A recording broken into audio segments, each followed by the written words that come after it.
Good morning, everybody. Good morning. Today is my second to last remarks to you, and my theme for today is 3 things I'm not supposed to talk about, but I'm going to anyway. The first thing I'm not supposed to talk about is my Havanese dogs, as how would they be relevant? Well, pictured here is our boy Phoenix during his ring time competing at the Westminster Dog Show a few weeks ago. While he didn't win the Havanese category, his getting there after being born in our home and winning competitions across the country is a win. It is also relevant to this fact. Faculty are people too, and engage in all sorts of activities beyond teaching, research, and service. It is my hope that you will continue to know the human side of faculty. With my other dogs as my witness, I want all present to know just how much I've appreciated the opportunity to engage with all of you, be you board member, system staff, chancellor, or otherwise, these past 4 years. I only wish all faculty could come to know you as I have. Just as sharing my dog at Westminster shows me to be more than just a faculty member, all of us are far more and more human than our role as portrayed in the media. And boy, did I learn a lesson about that this week. A second thing I'm not supposed to talk about is a particular philosopher and book. Machiavelli was a diplomat for the Republican government of Florence. That government was defeated and replaced by the Medici dictatorship. So, in 1532, he published The Prince, a guide for new leaders to gain, use, and keep political power. His work is famous and notorious, arguing, for example, that if you can't be both loved and feared, it is better to be feared than loved. Just avoid being hated. Why did he write this? Was he promoting authoritarianism? Was it a warning of authoritarian methods? Was he trying to curry favor for himself? Or, as I always thought, was he just a freedom guy adapting to authoritarian times? In any case, I certainly get his dilemma. As many of you have served in our legislature, I think Machiavelli would agree to grant experiential credit for prior learning for some of these lessons. As such, I will offer a few lessons from The Prince, but I will modernize them using a great contemporary from my home state of Minnesota, Prince. Prince sang, "Maybe I'm just too demanding, maybe I'm just like my father, too bold, maybe you're just like my mother, she's never satisfied." And the Prince would say, "A ruler cannot please everyone, manage expectations, or outmaneuver them." Related note. Faculty Assembly has created a working group on civil discourse to assist in the effort to help our students get along a little better. Prince sang, "You don't have to be rich to be my girl. You don't have to be cool to rule my world."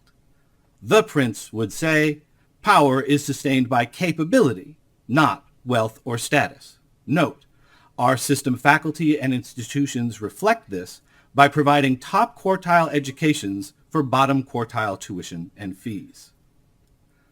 Prince sang, "Do your dance. Why should you wait any longer? Take your chance. It could only make you stronger. It's your time." The Prince would say, "Fortune favors the bold." Note, from faculty policies to academic freedom, we've been doing bold things together these past few years. Beyond his music, the most important lesson from Prince was how he outmaneuvered the music industry by learning how it worked and exploited its vulnerabilities rather than, like so many musicians, be exploited by the business. He wrote, arranged, produced, and played every instrument to maintain complete ownership as leverage. He outmaneuvered them from the inside.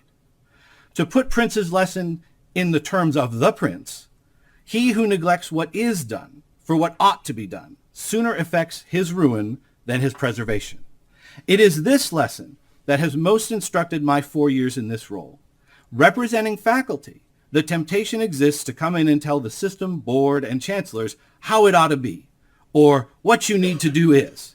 That would have been a strategic mistake.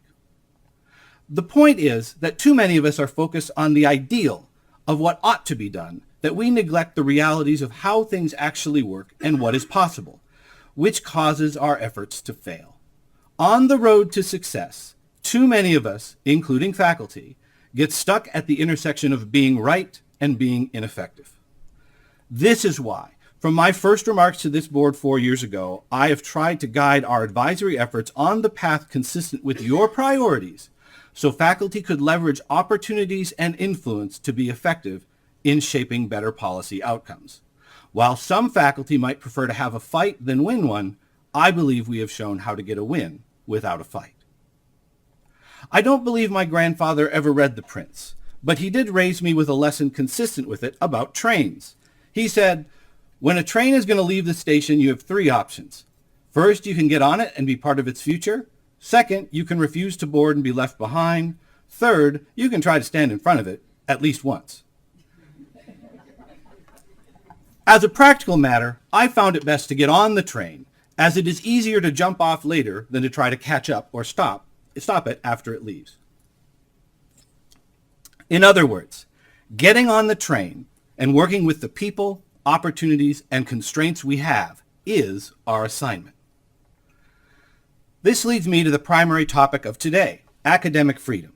This is the top issue for faculty, and as I indicated in my November remarks, the UNC system will benefit from additional clarity in our code on this topic.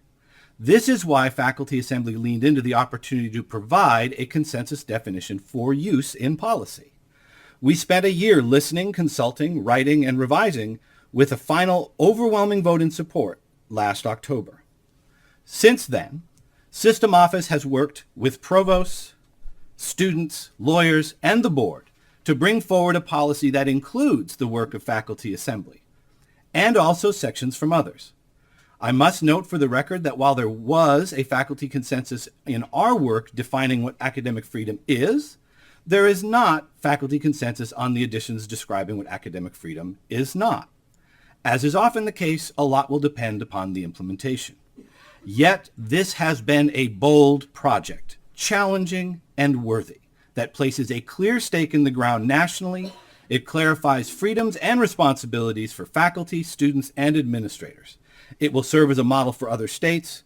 And above all, I want to thank the board for giving us the time and opportunity to weigh in and have feedback considered even well beyond the normal feedback process. Thank you for that.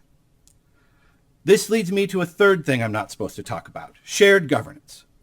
The goal of shared governance is to have processes that yield the best outcomes. This entails clarity of both the opportunity and obligations of our advisory roles. Like academic freedom, our code is largely silent on shared governance. What we have is in section 502D2, which establishes that chancellors must provide opportunities for advice. Yet, while every chancellor we have goes beyond this basic requirement, sooner or later all of them are accused of violating shared governance. There remains here an opportunity to provide greater clarity and structure for the opportunities and obligations to advise in order that we get better policy outcomes. If we don't clearly define shared governance, outsiders will. So I'm suggesting another bold play, a project defining what is shared governance in the UNC system.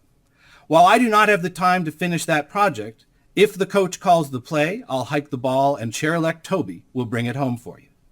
Toby shares my approach of productive outreach and will continue to build upon what we have done together the past 4 years. I look forward to the opportunity to provide you one last update at my final Board of Governors meeting in May.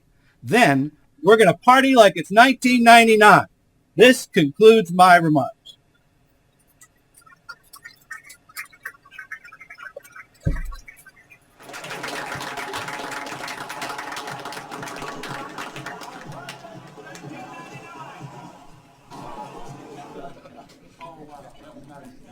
Everybody's awake now. Madam Chair, that concludes our talk. Meeting. My personal thanks to Havanese for